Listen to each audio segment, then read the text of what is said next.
Most people believe one simple rule about money: save more, spend less, and eventually you'll become rich. It sounds responsible, it sounds safe, and honestly, it feels right. But here's the uncomfortable truth no one talks about. There are millions of people who have been saving money for years, some for decades, and they are still not financially free. They are still stuck, still stressed, still living paycheck to paycheck. So the real question is, if saving money is the answer, then why are so many savers still broke? And what if the habit you believe is helping you is actually the thing holding you back? Today, we're going deep into the mechanics of wealth that your bank never told you. This is the truth about money. Part 1. The comfort trap. Saving money gives you a sense of control. You feel responsible. You feel disciplined. You feel like you're doing the right thing. Every time you move money into your savings account, it feels like progress. It feels like you're building a future. But what if that feeling is a calculated illusion designed to keep you quiet? Because saving money doesn't actually make you rich. It just makes you feel safe. And in the world of finance, safety can become a lethal trap for your long-term potential. You stop questioning the system. You stop exploring better options. You stop learning how money actually works because you think you've already solved the game of wealth. And slowly, without realizing it, you build a financial life based on protection, not growth. You're building a fortress around a pile of cash that is slowly rotting away in the background. Which brings us to part 2, the invisible enemy. Let's talk about something most people ignore, but it is the single biggest threat to your financial survival: inflation. You don't see it, you don't feel it immediately, but it's always there, quietly working against you. 24 hours a day, 7 days a week, eating your future purchasing power. In 2021, the real interest rate on a standard CD was negative 4.12%. That means even while your bank balance grew numerically, your actual wealth was shrinking at a record pace. But it's not just inflation. Interest earned on your safe savings is typically taxed as ordinary income, as high as 37%. This further destroys the meager returns your bank offers. Let's say you save $100,000 today. You keep it in your account. 1 year later, the number is still the same, $100,000. Feels safe, right? But in reality, it's worth significantly less. Because prices have increased across the board. Food is more expensive, rent is higher. Your $100,000 is still $100,000 on paper, but it buys $8,000 less than it did just last year. Now stretch this over 5 years, 10 years, and suddenly you realize something shocking. You didn't just fail to grow your money, you slowly lost its soul to the invisible enemy of time and policy. This is the part no one teaches. Saving protects your money physically, but destroys it financially. It's like keeping ice in a freezer that's slowly losing power. It stays ice, but it's melting. Part 3. The real game of money. To win, you have to understand that there are 2 completely different ways to deal with capital. Which one are you using right now? The first is what most people do. They earn money, they save some of it, and they try to protect it. But the second is what wealthy people do. They treat money as a tool. They earn money, and then they put it to work. That's the difference. Average people treat money like something to store. Wealthy people treat money like a worker, a dedicated, tireless employee. They understand the velocity of money. They don't park cash. They move it through assets that create cash flow, tax benefits, and long-term growth simultaneously. They force the money to perform.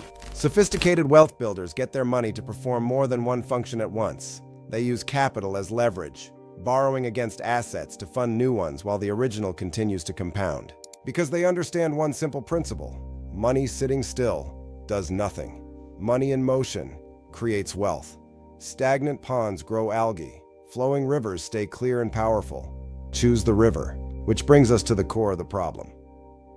Part 4. Why savers fall behind. Let's look at the math that determines your financial destiny over the next 10 years. It's a game of geometry. Imagine 2 people. Both earn the same salary. Equally hardworking. Equally disciplined. The first person saves every month. The second person puts that money into motion.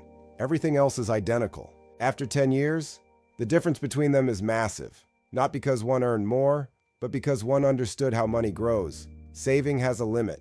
Growth has no limit. It is the difference between addition and multiplication. Every dollar sitting idle represents a lost opportunity. Over 20 years, saving $1,000 a month at 2% yields $293,000, but investing it at 7% yields over $500,000. That is the cost of safety. But growth? Growth has no ceiling. Your money can multiply. It can compound.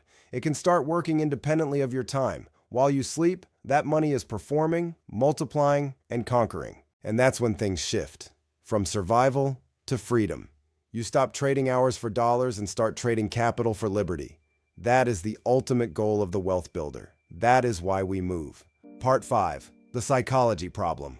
So if the math is so clear, why don't more people do it?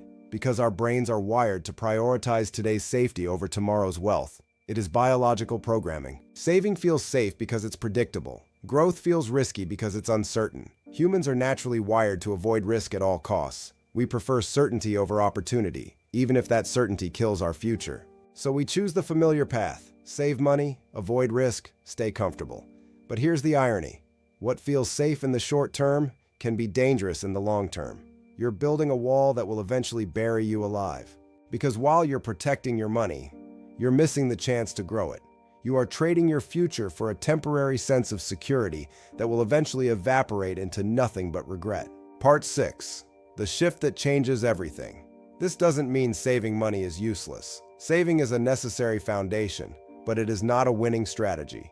It's time for the ultimate shift to velocity. Saving is important, but it's only the first step, not the final strategy. Real wealth begins when you shift your mindset from a saver's mindset to an owner's mindset, from protection to velocity, from saving money to growing money, from protecting money to multiplying money. Because in today's world, money that doesn't grow simply doesn't survive. It's grow or die. Financial evolution begins now. So the next time you move money into your savings, I want you to stop and ask yourself one simple question. Is this money just sitting, or is it working for me? Is it stagnant, or is it in motion? Is it flowing, or is it frozen? Because that one shift in thinking, that one decision to put your money into motion can completely change your financial future. The choice is yours. It's your move. We've seen the silent tax of inflation. We've seen the power of velocity. And we've seen why the safe path is often the most dangerous one of all. Now you have the keys to the castle. It's the difference between staying where you are and becoming who you want to be. The choice to stop being a saver and start being a wealth builder is yours to make. Choose freedom. Choose life. Thank you for watching.